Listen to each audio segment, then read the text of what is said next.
Hello friends, টেক্সারিং online চ্যানেলে আপনাদের সকলকে জানাই স্বাগতম।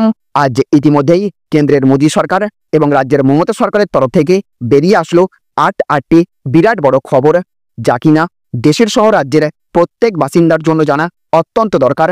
তাই চলুন বেশি সময় নষ্ট না করে আমরা প্রত্যেকটি খবর বিস্তারিতভাবে জেনে নিই। আর তার আগে আপনাদের কাছে ছোট্ট একটা অনুরোধ, অবশ্যই ভিডিওটিকে লাইক করবেন, সঙ্গে সঙ্গে সকলের কাছে ভিডিওটি দেখার পর শেয়ার করবেন। আর যদি আপনি আমাদের চ্যানেলে নতুন হয়ে থাকেন তাহলে চ্যানেলটিকে সাবস্ক্রাইব করবেন। ভিডিওটি যদি আপনি ফেসবুক থেকে দেখে থাকেন তাহলে অবশ্যই আমাদের পেজটিকে ফলো করবেন। আর আপনি এই মুহূর্তে দেশের কোন রাজ্যের কোন জেলা থেকে এই ভিডিওটি দেখছেন অবশ্যই আপনার এলাকার নাম কমেন্ট বক্সে লিখে জানিয়ে দেবেন। তো দেখুন, আজকের প্রথম খবরেই বলা হচ্ছে পুরুষদেরকে এবার আলাদা ভাতা দেবে রাজ্য। 12 তারিখের বাজেটেই ঘোষণা করতে পারেন মমতা। কত ঢুকবে অ্যাকাউন্টে জানবো। তো লক্ষ্মীর ভান্ডার প্রকল্পে কেবলমাত্র মেয়েদের টাকা দেওয়া নিয়ে ছেলেদের মধ্যে অভিযোগের শেষ নেই। বারবার দাবি উঠছে ছেলেদেরও এমন টাকা দেয়া হোক। এবার ছেলেদের অভিযোগের দিন শেষ, বাড়ির পুরুষরাও এবার টাকা পেতে পারেন। মাসের শুরুতেই এখন পশ্চিমবঙ্গের মহিলাদের ব্যাংক অ্যাকাউন্টে প্রতি মাসে 1000 টাকা অথবা 1200 টাকা করে ঢুকে যাচ্ছে। এই টাকা ঢুকছে যে সকল মহিলাদের নাম লক্ষ্মীর ভান্ডার প্রকল্পে রয়েছে। লক্ষ্মীর ভান্ডার প্রকল্পে কেবলমাত্র মেয়েদের টাকা দেওয়া নিয়ে ছেলেদের মধ্যে অভিযোগের শেষ নেই। বারবার দাবি উঠছে ছেলেদেরও এমন টাকা দেয়া হোক। এবার ছেলেদের অভিযোগের দিন শেষ হচ্ছে। বাড়ির পুরুষরাও এবার থেকে প্রতি মাসে টাকা পাবেন বলে ঘোষণা করা হতে পারে। এবারের বাজেটে মমতা বন্দ্যোপাধ্যায় এই বিরাট ঘোষণা করতে পারেন। 12ই ফেব্রুয়ারি রাজ্য বাজেট, সেখানেই কি এই ঘোষণা করবে পশ্চিমবঙ্গ সরকার। বেকার যুবকরা যাতে বেকার না থেকে কর্মসংস্থানের সুযোগ পান তার জন্য প্রকল্প বা ভাতা ঘোষণা করা হতে পারে। 2026 সালে বিধানসভা নির্বাচনকে মাথায় রেখে এই ধরনের ঘোষণা করতে পারে রাজ্য সরকার। এছাড়াও আজকের আরও একটি বড় খবর, 39% ডিএ মেটাতেই হবে মুখ্যমন্ত্রীকে। বাজেটে বকেয়া না পেলে যা করতে চলেছে সরকারি কর্মীরা। তো চাতকের মতো দশা বাংলার রাজ্য সরকারি কর্মীদের। বহুদিন ধরে কেন্দ্রীয় হারে মহার্ঘ ভাতার দাবিতে আন্দোলন চালাচ্ছেন পশ্চিমবঙ্গের রাজ্য সরকারি কর্মীদের একাংশ। তবে লাভের লাভ কিছুই হয়নি। যেখানে কেন্দ্রীয় সরকারি কর্মচারীরা সপ্তম পে কমিশনের আওতায় 53% হারে ডিএ পাচ্ছেন, সেখানে এই রাজ্যের সরকারি কর্মীরা ষষ্ঠ পে কমিশনের আওতায় মাত্র 14% হারে ডিএ পাচ্ছেন। ফলত স্বাভাবিকভাবেই ক্ষোভ বাড়ছে তাদের। আগামী 12ই ফেব্রুয়ারি পেশ হতে চলেছে রাজ্য বাজেট। বিধানসভা ভোটের আগে তৃতীয় মমতা সরকারের শেষ পূর্ণাঙ্গ বাজেট। বিভিন্ন কর্মীর বেতন বৃদ্ধি এবং নতুন করে নিয়োগ নিয়ে বড় ঘোষণার সম্ভাবনা রয়েছে রাজ্য বাজেটে। বাজেটে ডিএ নিয়েও কিছু ঘোষণা করবে এমনই আশা রয়েছেন এই রাজ্যের সরকারি কর্মীরা। বর্তমানে কেন্দ্রীয় সরকারি কর্মচারীদের সঙ্গে রাজ্যের সরকারি কর্মীদের ডিএর ফারাক 39%। বাজেটে সেই 39% ডিএ না পেলে বড় আন্দোলনের প্রস্তুতি নিচ্ছেন রাজ্য সরকারি কর্মীদের একটা অংশ। এবারের বাজেটে যাতে রাজ্য সরকারি কর্মচারীদের সব বকেয়া ডিএ মেটানোর ঘোষণা করা হয় সেই দাবি জানাচ্ছে সংগ্রামী যৌথ মঞ্চ।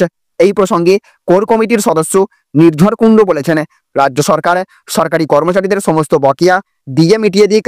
সরকার এটা করতে বাধ্য, অপেক্ষারও একটা সীমা থাকে। আমরা এবার আরও বড় আন্দোলনের প্রস্তুতি নিচ্ছি। ডিএ দেবেন কি দেবেন না তা মাননীয় মুখ্যমন্ত্রীর সদিচ্ছার ওপরে নির্ভর করছে না। বকেয়া 39% ডিএ মিটিয়ে দেওয়ার জোরালো দাবি জানিয়েছেন তিনি। এদিকে আবার আজকের আরও একটি বড় খবর, কেজরির হ্যাট্রিক নাকি গেরুয়া ঝড়, কোথায় কংগ্রেস, কি বলছে দিল্লির দরবারের এক্সিট পোল জানুন। তো বারবার 3বার অরবিন্দ কেজরিওয়াল কি ফের মসনদে ফিরবেন? এক্সিট পোলের হিসেব কিন্তু সে কথা বলছে না। আগের 2বার অনায়াসে বিপুল সংখ্যক আসনে জয়লাভ করে ক্ষমতায় আসা আপ এবার ব্যাকফুটে। সব এক্সিট পোলই কিন্তু বিজেপির পক্ষেই কথা বলছে। পিমার্ক এক্সিট পোল বলছে বিজেপি জিতবে 39-49টি আসনে, আপ জিততে পারে 21 থেকে 31টি আসন, কংগ্রেস পাবে 0 থেকে 1টি। অন্যদিকে ম্যাট্রিক্স এক্সিট পোল বলছে বিজেপি পেতে পারে 35 থেকে 40, আপ পেতে পারে 32 থেকে 37, কংগ্রেস পেতে পারে 1টি। আবার পিপলস পালস বলছে বিজেপি জিতবে 51 থেকে 60টি আসনে, আপ 10 থেকে 19টির বেশি আসন পাবে না, খাতাই খোলা হবে না কংগ্রেসের। অর্থাৎ সংস্থার ভিন্নতাতেও এক্সিট পোল বিজেপির পক্ষেই সাই দিচ্ছে। জেবিসির এক্সিট পোল জানাচ্ছে আপ পেতে পারে 22 থেকে 31টি, বিজেপি পেতে পারে 39 থেকে 45টি সিট, কংগ্রেস পেতে পারে 2টি। আবার পিপলস ইনসাইট বলছে আপ পেতে পারে 25 থেকে 29টি, বিজেপি 39 থেকে 49টি এবং কংগ্রেস পেতে পারে মাত্র 1টি সিট। তো দেখুন, আজকের আরও একটি বড় খবর, কাশ্মীর সহ ভারতের সঙ্গে সব সমস্যা আলোচনার মাধ্যমে সমাধান করতে চায় পাকিস্তান, বললেন পাক প্রধানমন্ত্রী শাহবাজ শরীফ। তো পাকিস্তানের প্রধানমন্ত্রী শাহবাজ শরীফ বলেছেন যে পাকিস্তান ভারতের সঙ্গে কাশ্মীর সহ সমস্ত বিষয়ে আলোচনার মাধ্যমে সমাধান করতে চাই। একই সঙ্গে তিনি কাশ্মীরি জনগণের প্রতি তার সমর্থনের বিষয়টি পুনরায় উল্লেখ করেছেন। শাহবাজ শরীফ এই মন্তব্যটি মুজাফফরবাদে পাকিস্তান অধিকৃত কাশ্মীর বিধানসভার বিশেষ অধিবেশনকে সম্বোধন করার সময় করেছেন। শাহবাজ শরীফ বলেছেন, আমরা চাই যে কাশ্মীর সহ সমস্ত সমস্যার সমাধান আলোচনার মাধ্যমে হোক। তিনি বলেছেন যে ভারতকে 5ই আগস্ট 2019-এর মানসিকতা থেকে বেরিয়ে আসতে হবে এবং জাতিসংঘের সঙ্গে করা প্রতিশ্রুতিগুলো পূরণ করতে হবে এবং আলোচনার পথ খুলতে হবে। তিনি অনুচ্ছেদ 370 বাতিলের বিষয়টিও উল্লেখ করেছেন, যা জম্মু এবং কাশ্মীরের বিশেষ মর্যাদা বাতিল করেছিল এবং রাজ্যটিকে 2টি কেন্দ্রশাসিত অঞ্চলে বিভক্ত করেছিল। প্রধানমন্ত্রী শাহবাজ শরীফ বলেছেন, পাকিস্তান এবং ভারতের জন্য একমাত্র পথ আলোচনার মাধ্যমেই অগ্রসর হওয়া, যেমনটি 1999 সালের লাহোর ঘোষণাপত্রে ইতিমধ্যে লেখা ছিল, যেখানে তৎকালীন প্রধানমন্ত্রী অটল বিহারী বাজপেয়ীর পাকিস্তান সফরের সময় সম্মতি দেওয়া হয়েছিল। অন্যদিকে ভারত বারবার বলেছে যে তারা সন্ত্রাস, শত্রুতা এবং সহিংসতা মুক্ত পরিবেশে পাকিস্তানের সঙ্গে সুসম্পর্ক রাখতে চায়। ভারত বারবার পাকিস্তানকে জানিয়েছে যে জম্মু কাশ্মীর এবং লাদাখ চিরকাল ভারতের অবিচ্ছেদ্য অংশ ছিল, আছে এবং থাকবে। তবে ভারত অনুচ্ছেদ 370 বাতিল করার পর দুই দেশের সম্পর্কের মধ্যে তিক্ততা বৃদ্ধি পেয়েছে। শাহবাজ শরীফ ভারতকে অভিযুক্ত করে বলেছেন যে ভারত পাকিস্তানের সঙ্গে সম্পর্ক উন্নত করতে ব্যর্থ হয়েছে।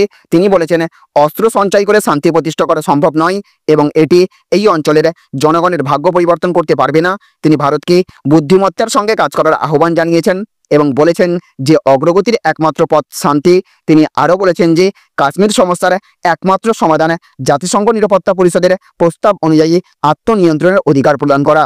তো দেখুন আজকের আরও একটি বড় খবর, বাংলাদেশি হিন্দুদের ভারতে ঠাঁই দিতে হবে দাবি তুলে দিল্লি যাচ্ছেন কার্তিক মহারাজ। তো বাংলাদেশে মৌলবাদীদের নির্যাতনের শিকার হিন্দুদের ভারতে আশ্রয় দেওয়ার দাবি জানাতে দিল্লি যাচ্ছেন পদ্মশ্রী স্বামী প্রদীপ্তানন্দ।